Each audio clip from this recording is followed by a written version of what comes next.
All right, so welcome to another deep dive with us. This time we're going to be looking at a case that's been kind of a bit of a head scratcher for a lot of folks out there for a long time now.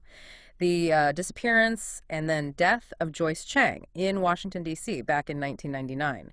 So we got a few different sources for this one. We got a podcast episode that kind of lays out the timeline, and then some news articles from back then, and even a book by Joyce's brother, Roger. So pretty interesting mix. We're going to try to put all this together, see if we can figure out what happened to Joyce. I mean, there are a lot of questions about this one, different theories, potential clues, and the whole mystery of what really happened to her, you know? Absolutely. I think this is one of those cases that really has all the elements of a classic mystery. Yeah.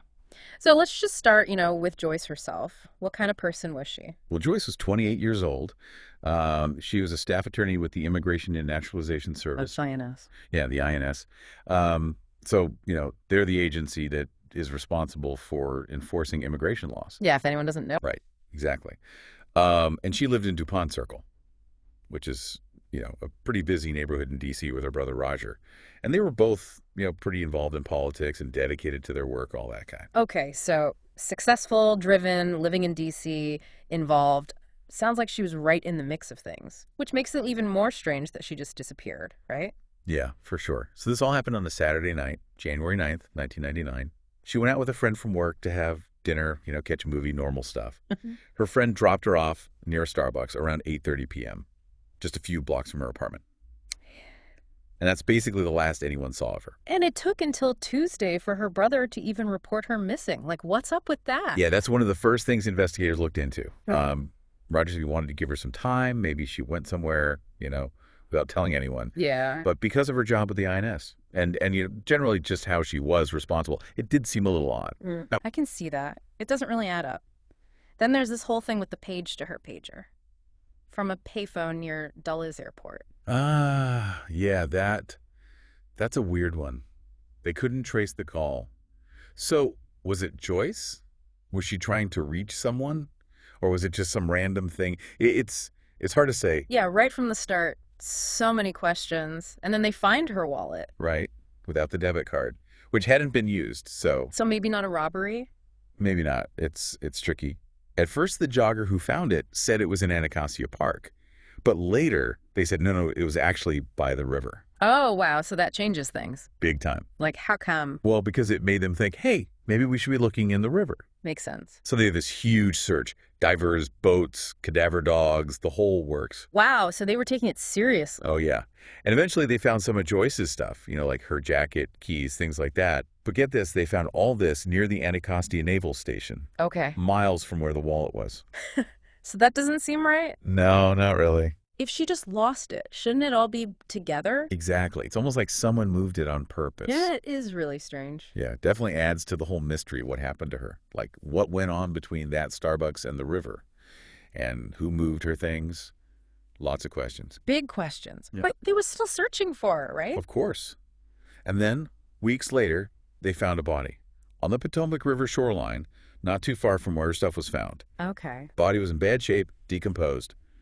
But they did find her debit card in her sock. Okay. And they ran the DNA tests, and it was her. Wow. I mean, that must have been so hard for her family. Oh, absolutely. Yeah. Relieved to have found her, but also devastating to know she was gone. Yeah. But then, the autopsy couldn't say how she died. No clear signs of drowning or any injuries. Even comparing dental records wasn't conclusive. Wait, hold on. How can dental records not work? Well, when a body's really decomposed, it gets hard to get a good match. And this is where things get really interesting.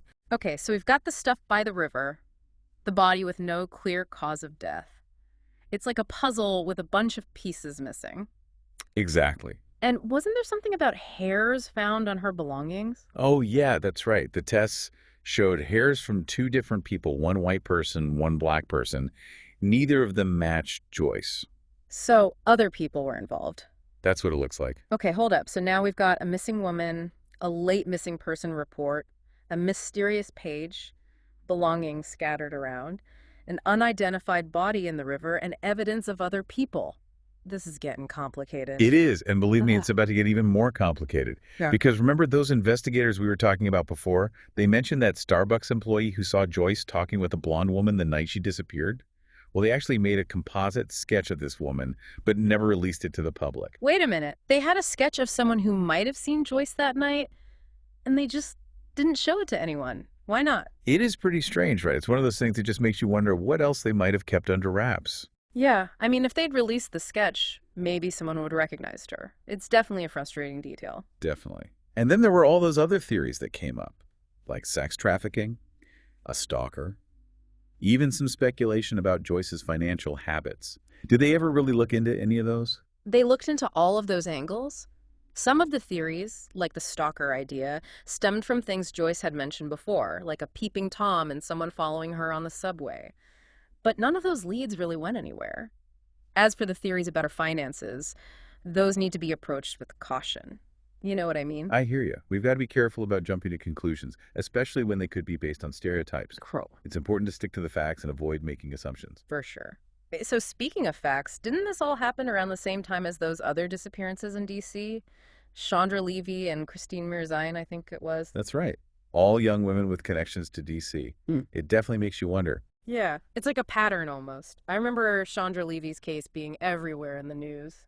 But I gotta be honest, I had never even heard of Christine Mirzayan until we started looking into all this. Why do you think some cases get so much more attention than others? It's a good question, and there's no easy answer. Sometimes it's the circumstance of the case, sometimes it's the media's interest. Whatever the reason, it's a reminder that not all victims get the same level of attention, which can impact everything from the investigation to how they're remembered. It's sad, but true. And it really makes you wonder if things might have been different for Joyce if her case had gotten the same kind of coverage that Chandra Levy's did. It's definitely possible. And despite the similarities and all the concerns that were raised, the police never officially connected Joyce's case to those other disappearances. Really? No connection at all. That's kind of surprising. But you were saying earlier that the autopsy couldn't determine how Joyce died. So what did investigators do next? What new theories did they come up with? Well, they actually started leaning towards the idea that Joyce might have taken her own life. Suicide. But I thought they suspected foul play, especially with those hairs found on her stuff. Why the change? There were a couple of things that pointed in that direction. Remember her jacket was found near that bridge? A place known for people jumping. Right. And then they found out that she was dealing with an internal investigation at work. Some problems with how she'd handled some immigration cases. Oh, okay. I can see how that might make someone feel overwhelmed. But her family and friends insisted she'd never do something like that. They said she was happy and there was no note. And what about that graffiti they found near the Starbucks? That creepy message. Good day, JC. May I never miss the thrill of being near you. Chilling.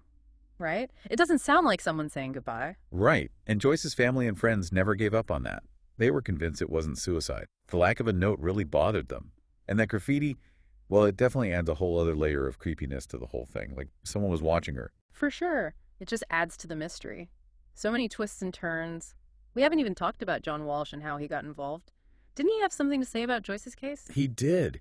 He was very outspoken about his belief that both Joyce and Chandra Levy were victims of the same serial killer. He even featured Joyce's case on America's Most Wanted, hoping to get some new leads. He felt strongly about the connection even though the police didn't buy it. It's amazing how many different opinions there are in this case. Everyone seems to have their own theory. But then, in 2011, over a decade later, the police suddenly announced they had new evidence. What was it? What changed after all that time? Well, the evidence they came up with was pretty shocking. They were saying now that they believe Joyce was abducted by 3 men near DuPont Circle, and that they took her to the Anacostia River and robbed her. So finally they were looking at the abduction theory. But robbery, if they just wanted to rob her, why not just do it right there in the city? Why go all the way to the river? It does seem a bit roundabout, doesn't it? Yeah. But, criminals, they don't always think straight. The really wild part is that they actually named 2 of the suspects, Steve Allen. He was already in prison for similar crimes, and then Neil Wen, who they think was living in Guyana. So they had names, they had a motive, or at least a possible one. They even had a story of what they thought happened. So after all this time, with names and everything, did they finally close the case? Not exactly. The police thought that during the robbery, Joyce either fell into the river trying to get away or was pushed in by these guys. And because of that, they officially said her death was a homicide. Wow. So for Joyce's family, at least they finally knew what happened to her. But still no justice, right? That's the hard part. Even with suspects in a whole scenario, the police said they couldn't charge Steve Allen or Neil Wen. Not enough evidence. That's awful. They finally knew, but they couldn't do anything about it. What kind of evidence were they missing? It seems like they had a lot. Unfortunately, the stuff we've got doesn't really explain what evidence they needed or why it wasn't enough for a conviction. Probably means whatever they had just wouldn't have been strong enough in court. It's just heartbreaking. Confirmation, but no justice. Just makes the whole thing even sadder. Yeah, it was really tough on the family. On the one hand, they were relieved to know Joyce was a victim of a crime, not a suicide, but the fact that no one was held responsible, that was hard to swallow. And even though the case was closed, Joyce's brother Roger, he kept fighting to get justice for his sister. Yeah, we mentioned his book earlier. Can you tell us a little more about that? It's more than just the facts of the case. He really lays out what it was like for him and his family going through all of this. The never-ending fight for the truth about what happened to Joyce, how hard it was on them, and how the system just didn't work for them. Really shows how much he loved his sister and how dedicated he was to getting justice for her. It's amazing how strong families can be when they face these kinds of tragedies. Absolutely. Cases like Joyce's, they often leave us with way more questions than answers. We see the limits of what forensics can do, how some cases get way more attention than others, and how complicated it can be to get a conviction. But the biggest thing is the human side of it all. The family left behind, trying to find some peace when it feels like there's none to be found. Yeah, it's heavy stuff. We came into this deep dive trying to make sense of the facts, see if we could come to any conclusions, and we did uncover a lot, but it still feels like there's more to the story, like something's still missing. That's how it is with cold cases sometimes. The truth just stays hidden, even though investigators try their best and families never give up. But Joyce's story is a reminder that every missing person's case is about a real person, a life that ended too soon, and a family that will never be the same. So true. Really makes you think about what justice even means, how important it is to keep searching for answers and never forget the people who've been lost. It's all about awareness, even if we can't solve every case. Keeping these stories alive, honoring the victims, supporting their families, that's how we make sure they're not forgotten. Well said. Thanks for guiding us through this case. It's a tough one, but important. I hope our listeners really think about what we've talked about today, what justice means, and how important it is to never stop searching for the truth. You got it. It's been good sharing all this with you, and hopefully it'll make people think about all the families out there still searching for answers, still looking for some kind of closure, even when it feels impossible.